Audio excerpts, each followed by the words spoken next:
ಗೀತಾ ಭಾವಧಾರೆ ಸ್ವಾಮಿ ಸೋಮನಾಥಾನಂದರು, ಶ್ರೀರಾಮಕೃಷ್ಣಾಶ್ರಮ, ಗೀತಾದರ್ಶನ. ಒಂದು ನಾಟಕೀಯ ಹಿನ್ನೆಲೆಯಲ್ಲಿ ಶ್ರೀಮದ್ ಭಾಗವದ್ಗೀತೆ ಆರಂಭವಾಗಿರೋದನ್ನು ಕಾಣಬಹುದು. ಯುದ್ಧ ಭೂಮಿಯಲ್ಲಿ ಒಟ್ಟು 18 ಅಕ್ಷೋಹಿಣಿ ಸೈನ್ಯದ ವೀರರಿಂದ ಮೊಳಗುತ್ತಿರುವ ಕುರುಕ್ಷೇತ್ರ. ಪಾಂಡವರು ಮತ್ತು ಕೌರವರು ಯುದ್ಧದಲ್ಲಿ ಮಡಿಯಲು ನೆರೆದಿದ್ದಾರೆ.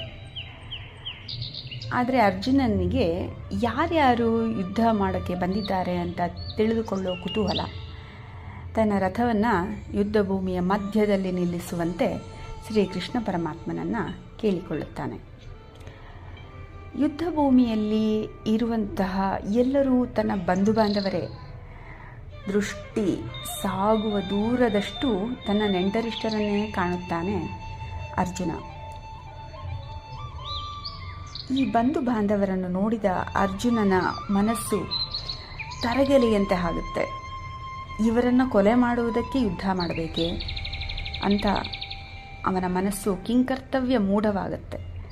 ಇಂತಹ ಒಂದು ಕೊಲೆ ಮಾಡುವುದು, ಯುದ್ಧ ಮಾಡುವುದು ಧರ್ಮವೇ ಅಂತ ಪ್ರಶ್ನಿಸುತ್ತಾನೆ. ಆಗಲೇ ಶ್ರೀ ಕೃಷ್ಣ ಪರಮಾತ್ಮ, ಅರ್ಜುನ, ಆರ್ಯರಿಗೆ ಅಯೋಗ್ಯವೂ ಸ್ವರ್ಗಗತಿಗೆ ವಿರೋಧವೂ ಅಪಕೀರ್ತಿಯನ್ನು ಉಂಟು ಮಾಡುವುದೂ ಆದ ಈ ಮೋಹ ಇಂತಹ ವಿಷಮ ಸಮಯದಲ್ಲಿ ನಿನಗೆ ಹೇಗೆ ಬಂತು ಎಂದು ಕೇಳುತ್ತಾರೆ. ಅರ್ಜುನ, ಷಂಡತನವನ್ನು ಹೊಂದಬೇಡ, ಇದು ನಿನಗೆ ಯೋಗ್ಯವಲ್ಲ. ಎಲೈ ಶತ್ರುತಾಪನನೇ, ತುಚ್ಛವಾದ ಮನಸ್ಸಿನ ದೌರ್ಬಲ್ಯವನ್ನು ಬಿಟ್ಟು ಏಳು ಎಂದು ಗುಡುಗಿನಂತೆ ಮೊಳಗುವ ಗಂಭೀರವಾಣಿಯಿಂದ ಶ್ರೀಕೃಷ್ಣನ ಗೀತಾ ಸಂದೇಶ ಮೊದಲಾಗುವುದು. ಇಲ್ಲಿ ಜ್ಞಾನ, ಭಕ್ತಿ, ಕರ್ಮದ ಬಿರುಗಾಳಿಯಿಂದ ತಾತ್ಕಾಲಿಕವಾಗಿ ಆವರಿಸಿದ್ದ ಅಜ್ಞಾನದ ಬೂದಿ ಹಾರಿಹೋಗುವುದು. ಸ್ವರ್ಗ ತಾನಾಗಿ ತೆರೆದ ಬಾಗಿಲಿನಂತಿದೆ. ಧರ್ಮಯುದ್ಧದಲ್ಲಿ ಗೆದ್ದರೆ ಇಹಲೋಕದ ಸುಖ, ಮಡಿದರೆ ಪರಲೋಕದ ಸುಖ. ಸ್ವಧರ್ಮಕ್ಕೋಸ್ಕರ ಮಡಿದರೂ ಶ್ರೇಷ್ಠವೇ ಮುಂತಾದ ವಾಕ್ಯಗಳಿಂದ ಅರ್ಜುನನ ಪೌರುಷದ ಅಗ್ನಿಕುಂಡವನ್ನು ಕಲಕಿ ಪುನಃ ಕಿಡಿಯಾಗುವಂತೆ ಮಾಡುವುದು ಶ್ರೀ ಕೃಷ್ಣ ಪರಮಾತ್ಮನ ವಾಕ್ಯಗಳು.